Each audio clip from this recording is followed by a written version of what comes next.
जी बिल्कुल, ये लीजिए। दो भाइयों की बर्फ वाली एक बच्चों की कहानी। दो भाई और बर्फ का दिन। एक गांव में दो भाई रहते थे। बड़े भाई का नाम अहमद और छोटे भाई का नाम बिलाल था। सर्दियों के दिन थे और पूरा गांव सफेद बर्फ से ढका हुआ था।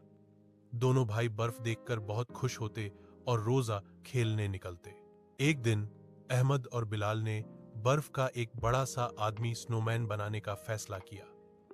दोनों ने मिलकर बर्फ को गोल गोल बनाया और एक दूसरे की मदद से ऊंचा सा बर्फ का आदमी बनाया।